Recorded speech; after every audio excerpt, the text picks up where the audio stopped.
Olá, hoje vamos falar sobre as artes cênicas, a arte da presença, artista e público em um mesmo espaço ao mesmo tempo.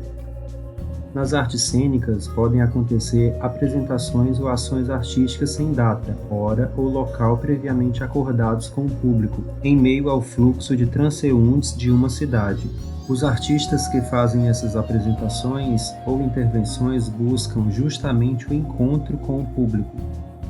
Da mesma forma, as pessoas que param o que estão fazendo ou simplesmente esperam para ver ou participar dessas propostas também se abrem para esse encontro que ocorre de maneira inusitada e muitas vezes inesperada.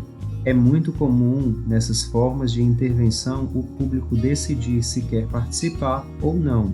A proximidade entre o público e artista é uma característica muito presente nas artes cênicas contemporâneas, sendo entendida como uma forma de promover uma relação diferenciada com o público e mexer nas estruturas mais tradicionais da relação entre tempo e espaço nessas artes.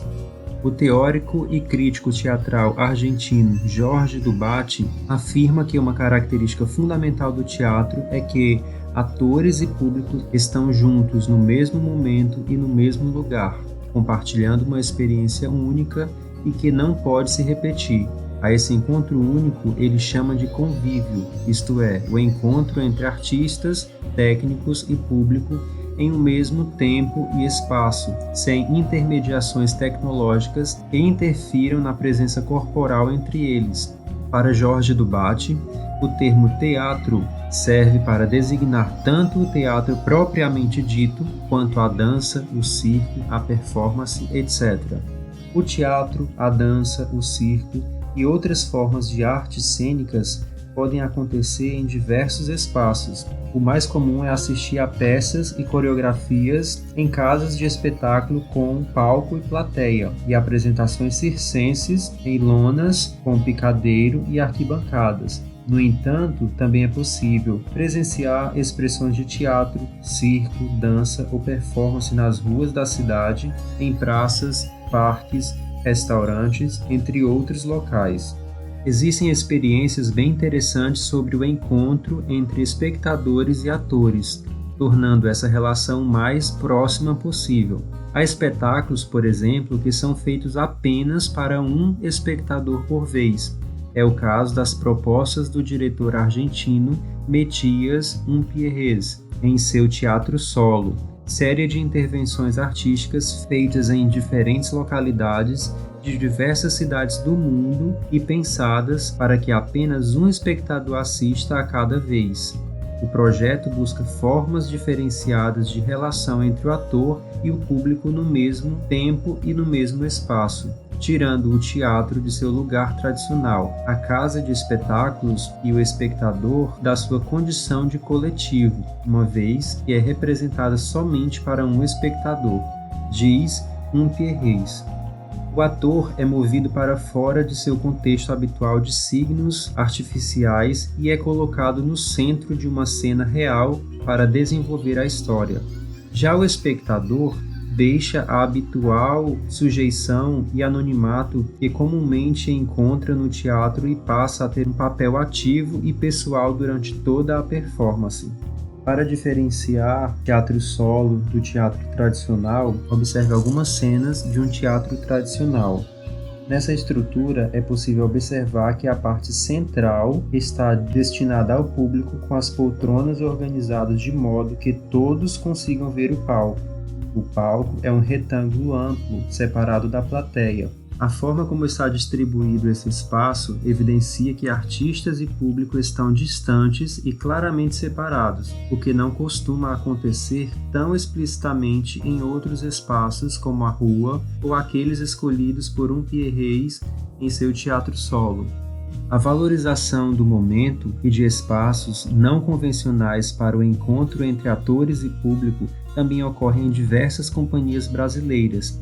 Parte da dramaturgia contemporânea tem chamado a atenção do espectador para o aqui e agora do acontecimento teatral.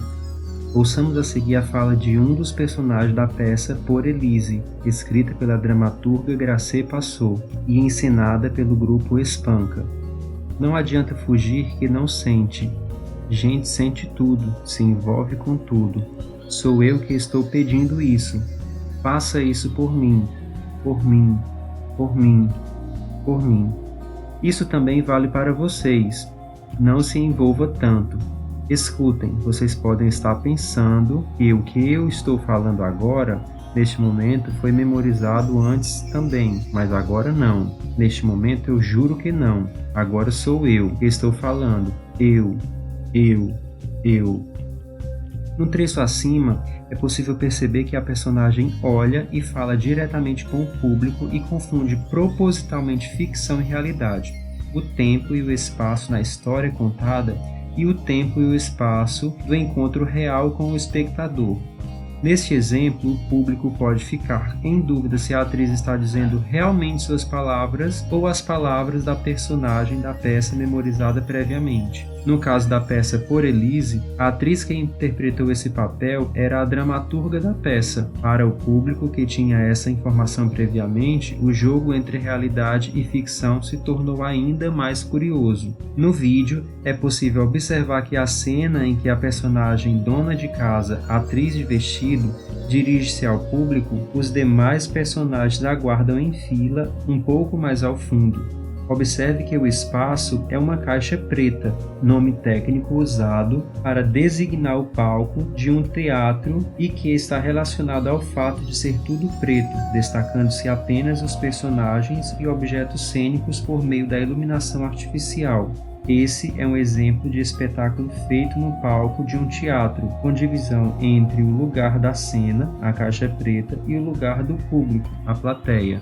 Na Antiguidade Clássica, Aristóteles, em sua obra intitulada Arte Poética, organizou a produção literária, seguindo com critérios a forma e o conteúdo. Assim, os gêneros literários abarcam um conjunto de obras literárias com características semelhantes que foram classificadas em grandes categorias: gênero dramático, gênero épico ou narrativo e, posteriormente, o gênero lírico. No gênero épico ou narrativo, muitas vezes, a presença de um narrador responsável por contar a história de um herói. Nele, a predominância do uso da terceira pessoa. Por exemplo, coisas extraordinárias acontecem naquele verão de 1950. Oginoba Lanhas se declarou por primeira vez a uma garota, a ruiva Seminauel, e ela, para surpresa de todo Miraflores, disse que sim. No gênero lírico, a maior presença da função poética, da linguagem e da musicalidade das palavras. Há também uma predominância do uso da primeira pessoa e da expressão de sentimentos e sensações. Por exemplo,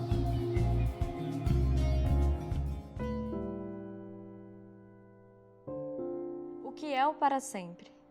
Para sempre é aquilo que mantemos vivo em nossa memória. É o que nos modifica e nos faz evoluir. O amor é infinito durante todos os momentos em que o vivemos, e a verdadeira fidelidade é a que temos aos nossos sentimentos. Amores se transformam, e as nossas experiências não só nos ensinam, como nos preparam para viver amores melhores. Fomos feitos para amar, mas também para aprender a recomeçar, num sem fim de emoções e descobertas. Dedicatória. Ainda que não te fossem dedicadas, todas as palavras nos livros pareciam escritas para você. Ana Martins Marques.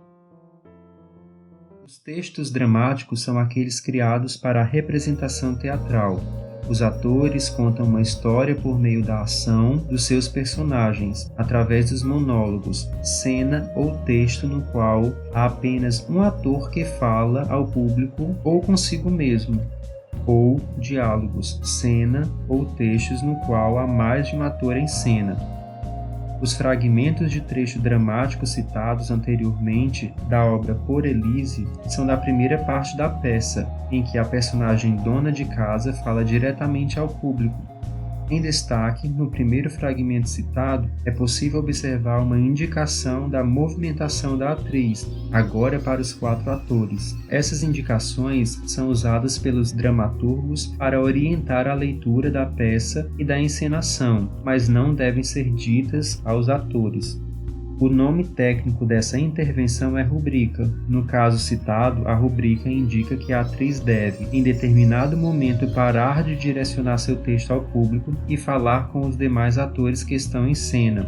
Ainda assim, as rubricas são orientações que podem ou não ser seguidas pelos atores, dependendo das propostas de cada encenação de um texto teatral. Apresentamos uma classificação de gêneros clássica, propostas por Aristóteles no século IV a.C. É interessante observar como essa classificação nos é útil até hoje para compreendermos os diferentes gêneros literários. No entanto, na literatura atual, no mesmo texto pode ter características de diferentes gêneros. Da mesma forma, no teatro contemporâneo, é comum que haja uma mistura entre o ator e o personagem, entre a ficção e a realidade. Também é comum que não se trate de contar uma história por meio das ações dos personagens, e sim de possibilitar vivências aos espectadores, utilizando-se tanto dos gêneros narrativos e poéticos como do dramático. Por isso, essa classificação não deve ser tomada como regra,